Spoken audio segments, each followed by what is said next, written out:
So I'm going to dive straight in by using the NYX Jumbo Eye Pencil in Milk. I'm using this as my primer, so I'm just going to apply it all over the main part of my lid, and then I will blend it out using my ring finger to cover the whole eye. This just creates a really nice white base for the rest of the eyeshadows, as this is quite a light look. Using my ring finger obviously because it is the lightest touch.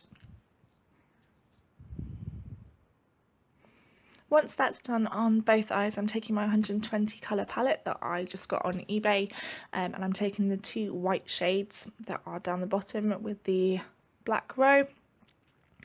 These aren't super pigmented, so I am going to layer on these quite a lot. I'm just using a large shader brush because it's going to be coating my entire eyelid, so it's just the quickest way of getting the colour on, really.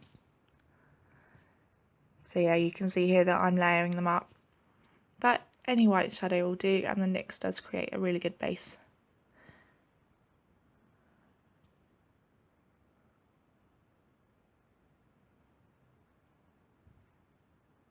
Once I'm finished with the white, I take a pencil brush, this is just the model's own one, and I'm going in with two dark pinky reds. The second colour I pointed to is a little bit more red and it's got a little bit more shimmer in it than the camera picks up. I'm creating a V shape along my lash line and into my crease.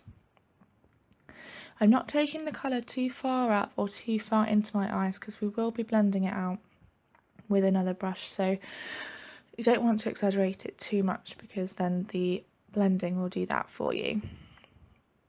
I also took a tiny little bit just underneath my eye. These colours are much more pigmented than the white shade, so this palette, I think it cost me about £6 or £7 for 120 colours. It's really cheap, and you can't expect all the colours to be such a high standard, but the reds definitely are. They're fabulous.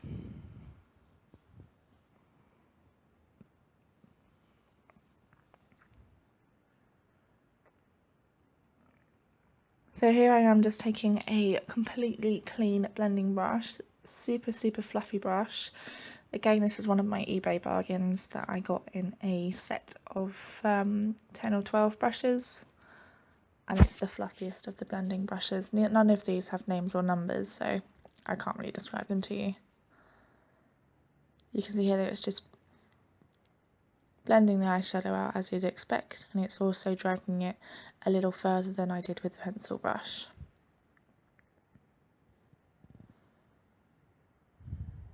After you've blended out on both eyes, just do a simple winged eyeliner, quite a small one I did, but obviously it's up to you. I used Soap & Glory's Super Cat in black, obviously. I use this one because it's quick and easy to use. I do prefer gel eyeliner now. I just prefer how close I can get to my eyelashes, but this one did the job.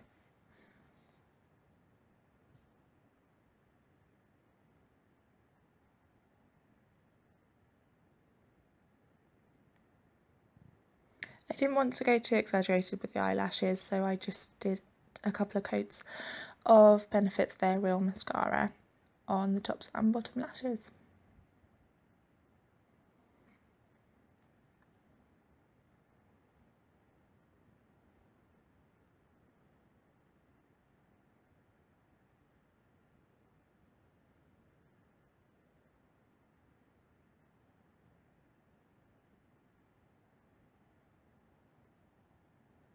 That's the eye look complete.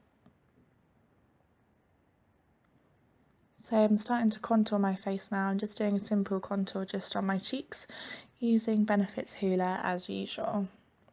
Using a flat contour brush. Again, another eBay bargain.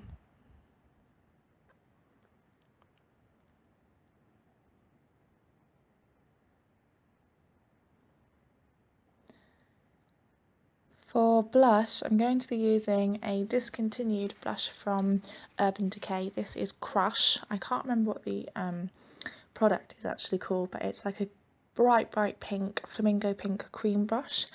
It's very pigmented if you put it on with your fingers, but if you put it on with a brush, it's really nice and easy to layer.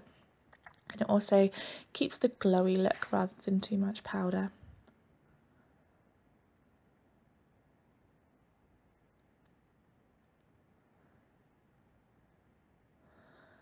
For highlight, I'm going to use Revolution's Peachy Lights highlighter. This isn't as pigmented as the Golden Lights from the same range, so I'm just using a bit more of a stiffer brush to pick up the product and sweep it along the tops of my cheekbones and basically everywhere that I want some shimmer. For lips, we're going to do a red lip. This is a new product that I got in the post, again from eBay because I love eBay. This is number 32 of this range. I've got a couple more coming in the post, so I probably will do a video on them. I really like the formula and I really like the colour. It dries to sort of a garnet red, so it's a bit orangey, a bit brick red, but I really don't like the applicator. I think what I'm going to take them to do is just dipping a brush in there, because the wand is really long, but the holder is really short, so it's a bit like holding a stumpy pencil and trying to write. Can't get much control, which means that your lines aren't that neat, but I can imagine it would work really nicely with a pencil, with a brush. It does dry to a matte red, but I was too impatient to show you the result. It takes a little bit longer to dry than usual, but what do you expect for 99p?